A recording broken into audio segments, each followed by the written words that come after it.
Hello everyone and welcome back to ASP.NET Core 1.0. My name is Steve Bishop, and in this video we're going to be talking about creating records with Entity Framework. So for those of you keeping track, this video is going to be covering the C part of our CRUD acronym. And again, CRUD stands for Create, Read, Update, and Delete. Now CRUD helps us identify the 4 different types of interactions that we need to code for with our database. It turns out that creating records with Entity Framework and subsequently storing those records to the database is a pretty straightforward process. The first thing that we need to do is to create a new instance of the object type that we eventually want to save back to the database. So for example, in the last video we were working with a dim customer class, and if we're going to create a new dim customer in our database, we're going to need to instantiate a new object of type dim customer.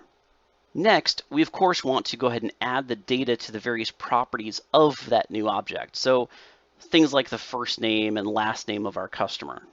Then, once we have our new instance of an object and we've added all the data to that object that we want to eventually store to the database, we're going to call the add method on our DB set. So the dim customer collection that is a DB set on our DB context, our AdventureWorks context, that DB set collection has a method on it called add. And the add method, we can just simply pass in as a parameter that new object that we want to add to the collection. For those of you who are familiar with lists and collections, you should already be familiar with this because you've used the add method before to add an object to those lists or to those collections. Now this in and of itself does not actually save the data to the database. So just because we created an object and we put the values on it and we put it in the DB set, it hasn't yet been stored to the database.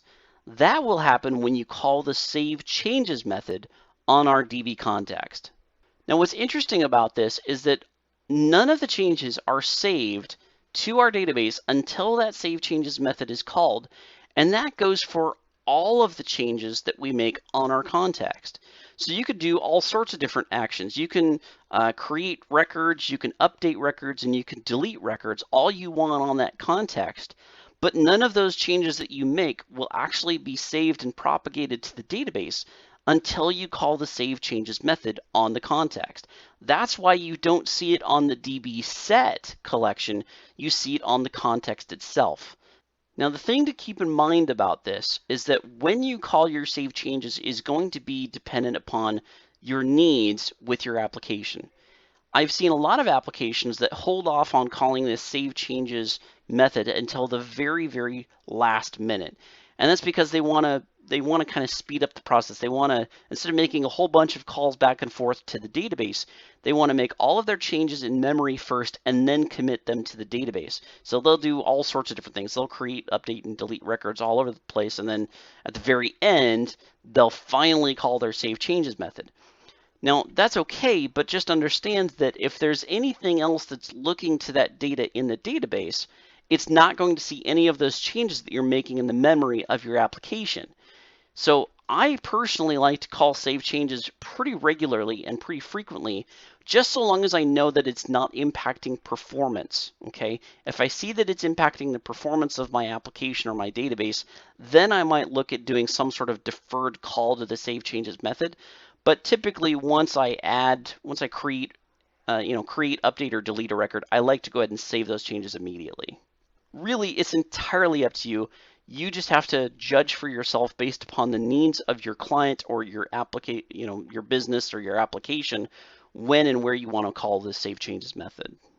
So let's go ahead and hop into Visual Studio and let's go ahead and get started with creating a record in Entity Framework. So the first thing I'm going to do is create a new action on my customer's controller. Let's do a public action result. I'm going to call this create customer. And right now it's not going to accept any parameters, so I'm not expecting the user to pass anything into this action. Instead, I'm going to create my own instance of a dim customer. So I need to create a new instance of dim customer.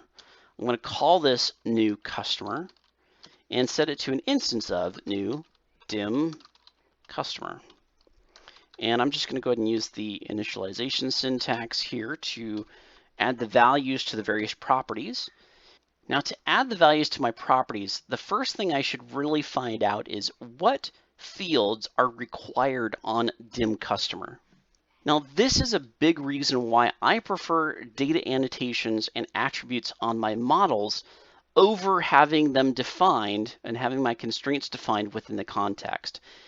If we go over here to the models folder, back when we did our code first example and we looked at the contact model, we can see that we added this required field. And this makes it very easy to understand. Hey, look, my ID field has this required attribute. I must now, or I now know that I must have some sort of value for ID in order for me to create a contact in the database. And that sort of goes for the same thing here with the constraints, using the data annotations, min length and max length and phone. I know just looking at the attributes of all these properties exactly what I can or cannot put in these fields and which ones are required. Now, if we go over here to our dim customer class, we'll see that there is no such attributes. There's no easy way to tell what is and is not required because there's no attributes. There's no data annotations. Instead, we have to go to the AdventureWorks context itself and look up, do a Control F to go find our dim customer. Okay, and we want to look inside the current document, obviously. Now from here, I can look at the model builder and see that it's doing these various constraints on my dim customer class. So it has a key called customer key. So the customer key property on my dim customer, that is the key, right? That's the primary key. And it's been given a name, PK dim customer key. Now, if it's a key like this, and it doesn't say that it's required, there's a good indication here that this is going to be auto-seeded. And what I mean by that is that if we look at the dim customer table, we go to the columns, we can see that there is our customer key, there's our customer key column, and we can see where it says PK int not null. So the not null indicates that there has to be a value here in this column in order for it to be stored. However, if we go to the properties of this column and we scroll down here to the identity section, we see identity increment is 1, identity seed is 1, and is identity is set to true. What this is telling me is that this is an identity, which we know because it's got the primary key, so we know that it's an identity field. But the identity increment means that it will automatically increment the value by 1 from the maximum record. So if the last ID value in customer, or the last value in customer key was 1000, then this identity increment will cause it to automatically increase a new record and set that value to 1001. So since the database is doing that for me, I don't need to pass in a value. And in fact, if I tried to pass in a value, it would kick out an error. So I don't want to do that. I want to make sure that I'm checking to see is it a value that's already being filled in using this identity column, set of properties here, or do I need to actually pass in a value? Now, also, if we look further at the model builder and how it's interacting with this dim customer entity, we'll see that there is an is required on the customer alternate key. So that's this customer alternate key column right here. And again, we can see not null, indicating that this column must have some sort of value to it. But if I go take a look at the properties of the customer alternate key, I'm going to scroll down to identity and we see we don't have any sort of identity increment. There's no auto seeding or anything like that. So this is not automatically being filled in and I need to put some sort of value in it. Now there is one other possibility with a database, and that would be if there's some sort of calculation that's being done or it's computed in some way, but we can see is computed is set to false. So there's no calculations on this column either. So nothing is automatically filling in that value. And we can see right here, it says is required. So we have to pass some sort of value into this customer alternate key field in order to have a valid dim customer. Along with that, we can also see it has max length 15, so we can't pass in any values longer than 15 characters. And the other thing that we could see is if we look carefully here, we have this hasIndex method also acting on this customer alternate key, and it's saying that it is unique. So we need to make sure that the customer alternate key is unique, okay? And if we scroll down here, we can see that there really aren't any other, there's a few constraints here like has column type and has max length and all that good stuff. But we don't see anything that's required. Instead, we can just leave those blank and we'd be fine. So with that in mind, knowing now that we must pass in something for customer alternate key and it must be unique, let's go back to our customer controller and we need to add some sort of value to this customer alternate key. So we'll do customer alternate key. And since I don't really care what the value is, I'm going to just say that this key is I don't care. There we go. Okay. Now I do want to put some relevant information about this customer. So I'm going to go ahead and add to the title. I'm just going to say Mr. And the first name is going to be Tom. And we'll say the last name is Burke. Okay, so Mr. Tom Burke with a customer alternate key, I don't care. So now that we have our new customer object and we've added all the relevant data that we want to eventually propagate to the database, the next step is to go ahead and add this new customer to our DB set collection on our context. Okay, so we're going to go ahead and go into our DB object. And for those of you who don't know, DB is set up here when our controller is instantiated. It's got a private variable of type AdventureWorks context. We've called it DB. And so whenever this controller is called, it's going to go ahead and create a new instance of that AdventureWorks context and set it to this DB private variable. So I'm going to go into the DB, which is our context. And here we can see our dim customer collection, right? That's our DB set. And on our DB set, there is a method called add. And our add method accepts as a parameter a type dim customer. Okay, you can see that dim customer entity. So the parameter name is entity, but it accepts a type of dim customer. So that means we can pass in new customer. And that's all that we need to do in order to actually add this new customer to the DB set. But we have not yet saved those changes to the database. So let's go ahead, and I'm not going to save it to the database just yet. I want to show you that I'm not just, shooting the breeze at you here. I really mean it. Just calling this and doing this does not yet actually save the data to the database. So I'm going to, after this, I'm just going to go ahead and call return. And I'm going to go ahead and return a redirect to action. And I'm going to call the index action. And in fact, I'm going to go ahead and pass into the index action. If we look at our index action, we expect a customer key, but I don't know a customer key here. So instead, and especially since that's auto-generated, I would actually have to save it to the database and then go get the customer key. So instead, I'm going to change this to a string. And since we know that our customer alternate key is unique to each record, we can go ahead and use that as what we're going to do our comparison on. So customer alternate key is what we're actually going to be passing in. So this, I'm going to pass in a new anonymous object, and I'm going to say customer key, because that's the name of the parameter up here, right? Customer key is equal to I don't care. Okay, and let's go ahead and end that statement. And now up here in my index, I need to change this so it's no longer going to the customer key property. It's looking to the customer alternate key property to match that customer key that I'm passing in. Okay, so you can see how that works. We're going to create a customer down here by calling this create customer action.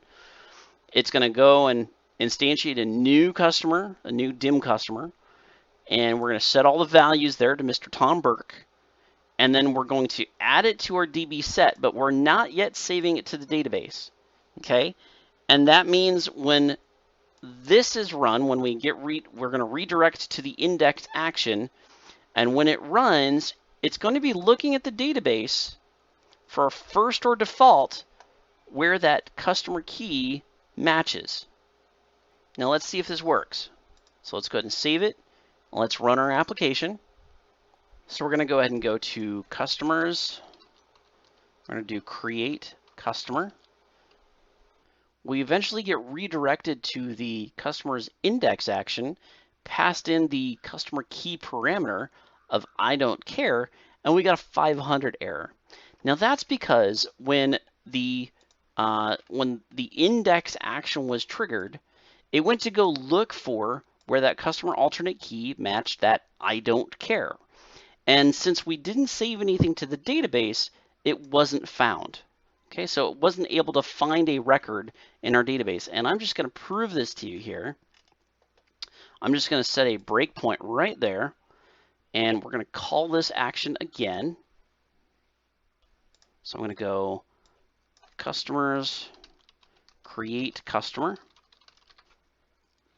And now I'm actually going to go ahead and go into the database by going up here to my AdventureWorks database. I'm going to right click and create a new query. And I'm just going to do a select query. And for those of you not familiar with SQL, what I'm doing here is I'm writing a query to query the database to see if there are any records that match that I don't care key. So we're going to do a select from DBO adventure. Actually, we're going to do DBO dim customer. So I'm looking at the dim customer table, and I'm looking for a record where the customer alternate key equals I don't care. Okay, so I'm just looking for any records that match that I don't care as an alternate key. And if we go ahead and run this, we'll see that we have 0 results. There's nothing here in our results set. Okay, that's because there's no record yet saved. Let's go ahead and hold on to that query for a little bit later, because now what I'm going to go ahead and do is I'm going to call on the DB, which is our AdventureWorks context. I'm going to go ahead and do save changes. And I'm calling the save changes method, not the save changes async. The async method is for if you're doing asynchronous operations, which is beyond the scope of this course, but it's one of those things that you definitely should learn about, especially when you're going to start dealing with, trying to improve the performance of your applications. You should be doing a lot of things asynchronously. But for right now, we're just going to call the save changes method. Now let's see how this affects the way that our application works here. So I'm going to go ahead and save everything. And it wants me to save the SQL query. That's fine. I don't really care. So we're going to save that, and then let's go ahead and run our application. So now when I call the customers create customer action, it's going to go ahead and go and create that customer, and then it's going to save it to the database, and then we should hit that breakpoint. So here we are at the breakpoint. Now if we go do that query again, where I looked for any records in our dim customer where the customer alternate key matched I don't care, remember it came up with nothing the last time I ran it. Now if I rerun this, we can see that there is a record there, and we can see it has a customer key now. So that was auto-filled by the auto-seeding value that we had there, right? It was auto-incremented by 1. We can see the customer alternate key is I don't care. We see the title is Mr., the first name is Tom, last name is Burke. So all of our data that we put in that record has now been saved to our database. So let's go ahead and go back to our controller, and I'm just going to go ahead and hit continue. And now we actually have some results when we run our index action, right? Our index action was passing into that customer key the I don't care for the customer alternate key, right? It was doing a comparison of that I don't care for the alternate key, and that's how we got our first name Tom, last name Burke. So once again, it's a very simple and straightforward process, right? We're just creating an object, we're setting the values for that object, then you add it to the collection of the same data type, right? This dim customer is the same data type that we have in the collection, the DB set of dim customer, and we're calling that add method to add that new object to that collection. And then finally, the save changes method is being called on our context in order to save those changes or save that customer to the database. And then finally, everything else just kind of falls into place, right? Our redirect action to the index, where we just simply called looking for wherever that customer key was. So that's a very simple example of how to create a customer. I hope you guys enjoyed this video. If you did, please don't forget to like, favorite, and subscribe.